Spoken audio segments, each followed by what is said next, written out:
Mateus capítulo 9. O paralítico de Cafarnaum ia entrando no barco, passou para outra margem e chegou à sua cidade. E eis que lhe trouxeram um paralítico deitado numa cama.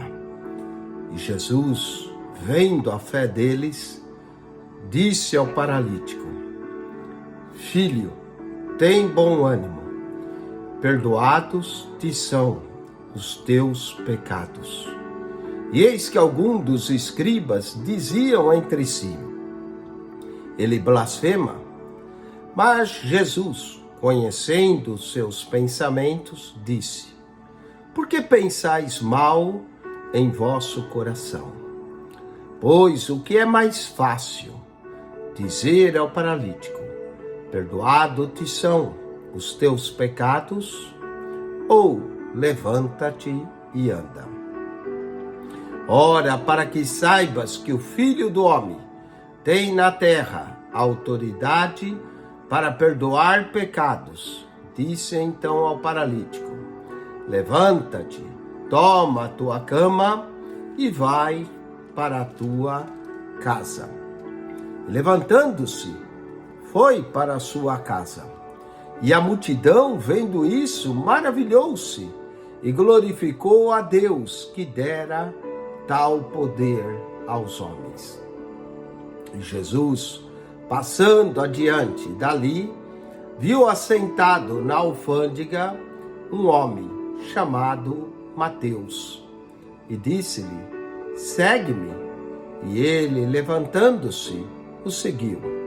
E aconteceu que, estando ele em casa, sentado à mesa, chegaram muitos publicanos e pecadores, e sentaram-se juntamente com Jesus e seus discípulos.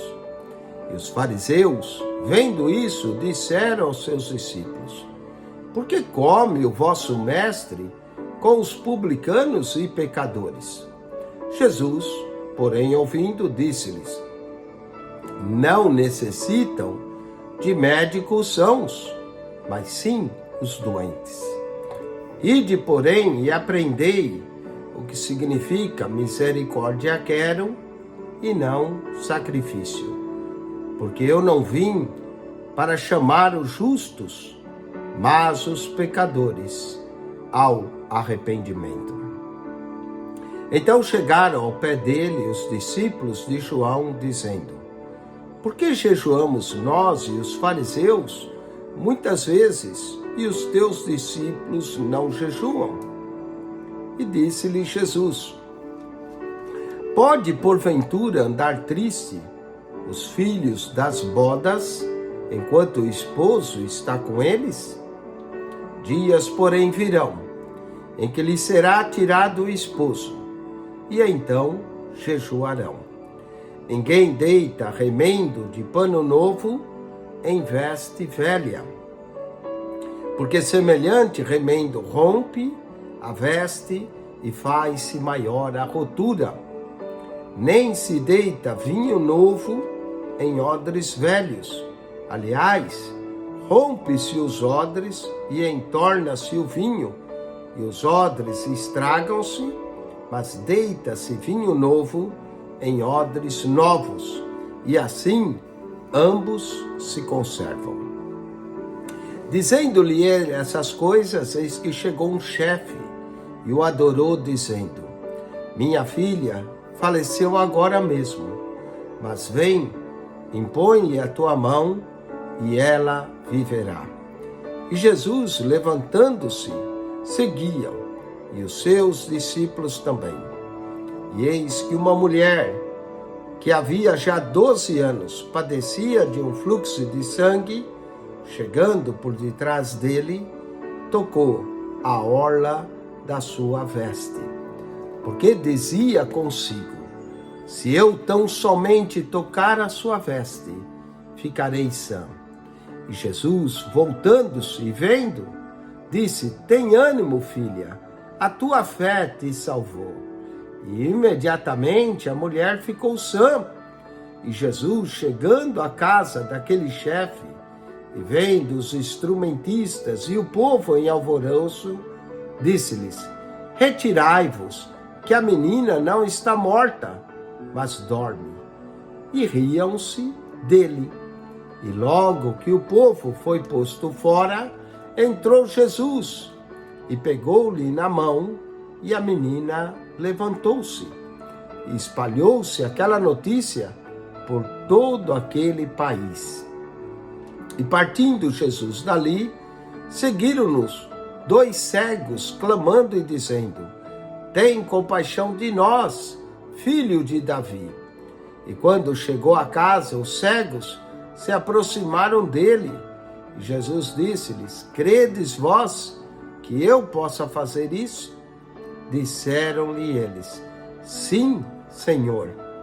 Tocou então os olhos deles, dizendo: seja-vos feito segundo a vossa fé. E os olhos se lhes abriram. E Jesus ameaçou-os, dizendo: olhai que ninguém o saiba.